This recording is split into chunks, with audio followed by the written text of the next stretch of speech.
गर्भाधान संस्कार। सर्वप्रथम इस वैदिक संस्कार विधिका में आपका स्वागत है। मित्रों, वस्तुतः मनुष्य की आकृति के साथ जन्म लेने से ही कोई मनुष्य नहीं बन जाता है। मनुष्य बनाने के लिए मनुष्यत्व के योग्य जितने उदात्त गुण और नैतिक मूल्य हैं, वे जब तक जीवन में समाविष्ट नहीं किए जाते, तब तक मनुष्य सच्चे अर्थों में मनुष्य कहलाने लायक नहीं बनता। और ये कार्य केवल और केवल संस्कारों के माध्यम से ही होता है।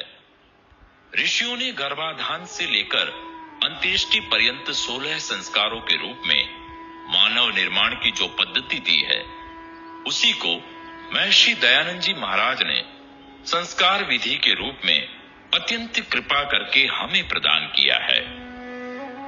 वैदिक संस्कृति के अंतर्गत विवाह का एक ही उद्देश्य है, और वो है सुसंतान को पैदा करना और उसे सच्चे अर्थों में मानव बनाना। इसी के लिए विवाह किया जाता है, अन्यथा विवाह के कोई अर्थ नहीं है।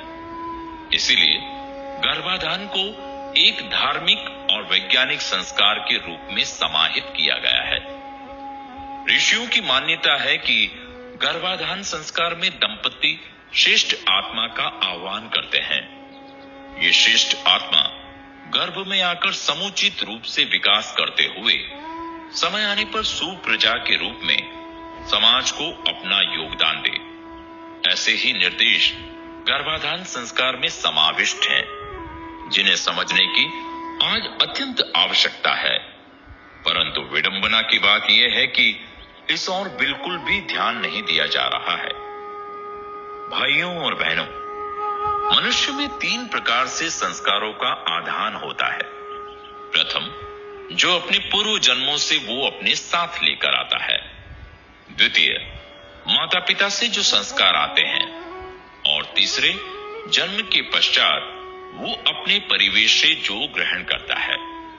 इनमें से पूर्व जन्म से जो संस्कार आते हैं, उनमें से बुरे संस्कारों को क्षीण किया जा सकता है, परंतु माता पिता से जो संस्कार आते हैं, वे उत्तमोत्तम हो सकते हैं। पर इसके लिए गर्भाधान से पूर्व माता पिता को अपने को सुसंस्कृत करने के लिए शारीरिक, आत्मिक और मानसिक दृष्टि से परहित की कामना से ओतप्रोत करने के लिए प्रयास करने होंगे। आप सभी जानते हैं कि भगवान श्री कृष्ण ने जब संतान उत्पन्न करने का निश्चय किया, तो गर्भाधान से पूर्व उन्होंने माता रुक्मिणी के साथ 12 वर्ष तक ब्रह्मचर्य पूर्वक घोर तप किया, तब जाकर प्रद्युम्न को पैदा किया। इसीलिए यहां भी गर्भाधान संस्कार से पूर्व ऐसे ही प्रयास की आवश्यकता को निरूपित किया गया है। और फिर गर्भाधान करते समय शारीरिक के अलावा मानसिक रूप से किन विचारों का उस समय स्थान दंपति के मन में होना चाहिए, ये ऋषियों ने बताया है।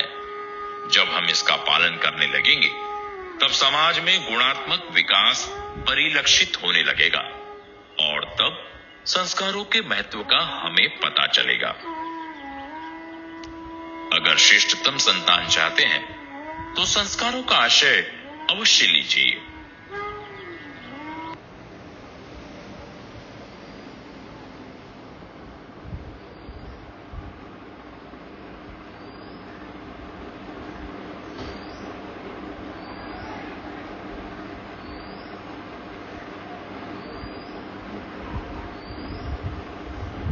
पुंसवन संस्कार। इन संस्कारों में विनय युक्त वेद मंत्रों के माध्यम से शिशु के निर्माण के लिए जो उपदेश किए हैं, वे केवल प्रभु से प्रार्थना करने के लिए नहीं है, वरन माता पिता तदनुकूल प्रयत्न करने का संकल्प भी करते हैं। पुंसवन संस्कार गर्भ स्थापना के 4थे महीने में मुख्यतः गर्भ की रक्षा, वृद्धि तथा उसे बलिष्ठ बनाने के उद्देश्य से किया जाता है। इसीलिए औषध के रूप में वट वृक्ष की जटा अथवा पत्ती को माता के दक्षिण नासापुट में सुंघाने का निर्देश है। अब गर्भ को संपुष्ट करना है, उसकी रक्षा करनी है, तथा सुविकास करना है।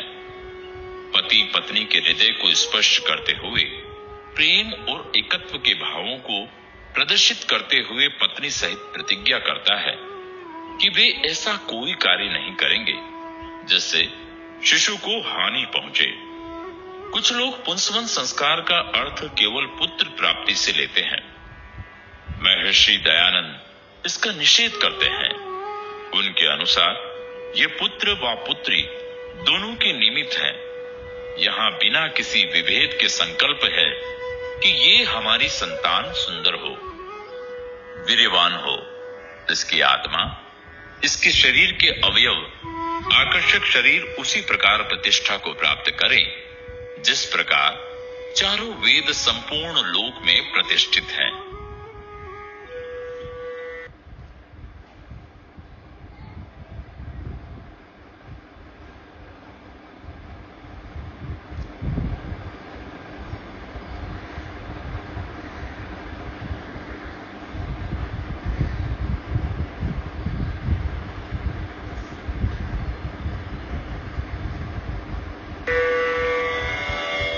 सीमंतोन्नयन संस्कार। ये संस्कार गर्भस्थ शिशु के सीमंत अर्थात मस्तिष्क के उन्नयन के लिए विशेष है। जैसा कि हमने निवेदन किया था कि इन संस्कारों में विनियुक्त वेद मंत्रों में संपूर्ण गर्भ विज्ञान और दाम्पत्य सुख का मनोविज्ञान उपस्थित है। सीमंतोन्नयन संस्कार गर्भावस्था के 7वें से 8वें मास में किया जाता है। गर्भावस्था में गर्भिणी के चित्त की स्थितियां भी परिवर्तित होती रहती है और उनका उन्नत दिशा में ही गमन इसलिए अत्यावश्यक है कि कुछ अनापेक्षित न हो और बालक पर सुसंस्कार ही पड़े, कुसंस्कार नहीं।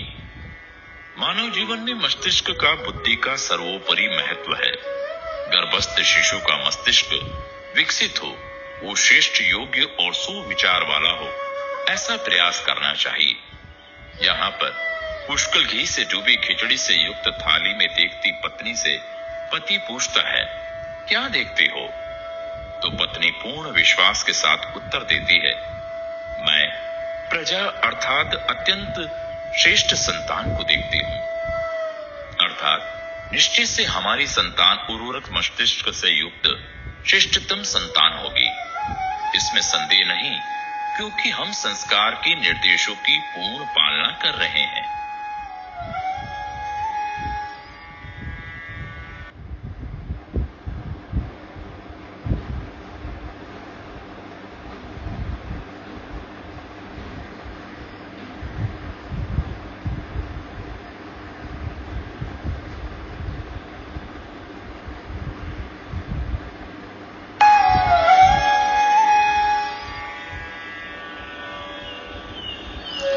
जात कर्म संस्कार। जन्म के पश्चात परमात्मा की कृपा से प्रदत्त माता के अमृत दुग्ध पान के पश्चात बालक को भगवत प्रसाद के रूप में प्राप्त सर्वश्रेष्ठ भोज्य पदार्थ शहद को चटाने से पूर्व पिता सोने की शलाका को शहद में डुबोकर बालक की जीवा पर ओम लिखता है। ओम परमात्मा का मुख्य तथा निज नाम है। वस्तुतः ओम सिर्फ एक नाम नहीं, जीवन स्पंदन का विज्ञान है, जीवन संचालन का संपूर्ण व्याख्यान है। बालक जीवन भर ओम बोले, स्मरण करे तथा इसी व्याख्यान का अनुसरण करे। अब इसके बाद पिता नवजात के कानों में कहता है, वेदोहसी, अर्थात तेरा गुप्त नाम वेद है, अर्थात तू ज्ञान स्वरूप है।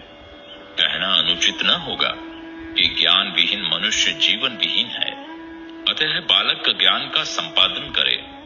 ज्ञान भी कैसा?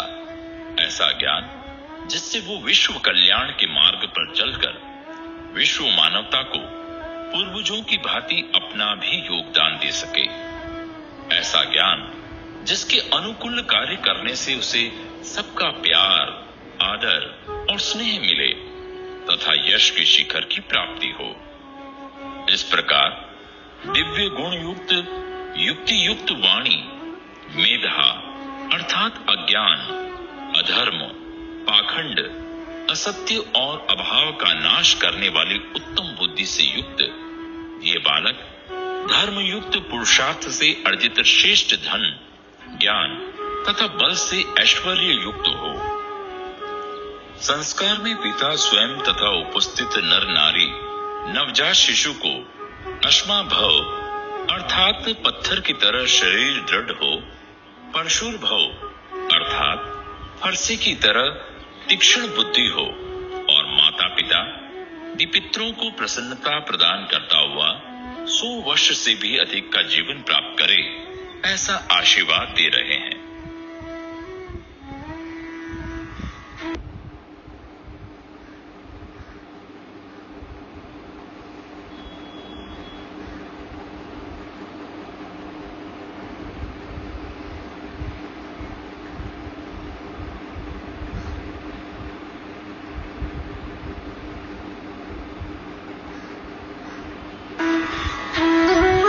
नामकरण संस्कार।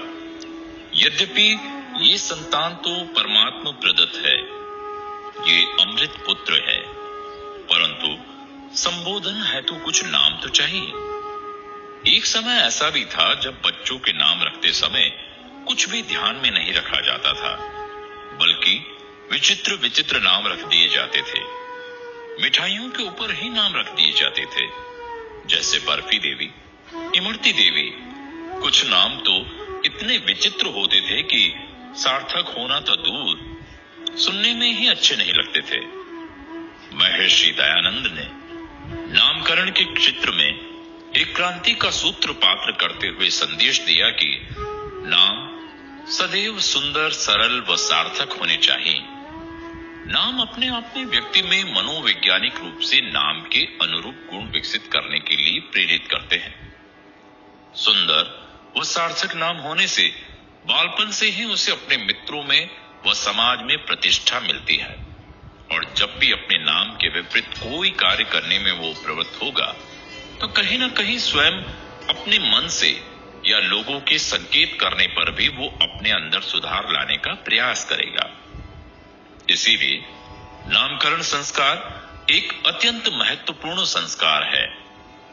आज सभी लोग जिस प्रकार सुंदर से सुंदर और सार्थक नाम रखने पर ध्यान देने लगे हैं, तो अनायास ही महर्षि दयानंद की कृपा की ओर ध्यान पहुंचना स्वाभाविक है।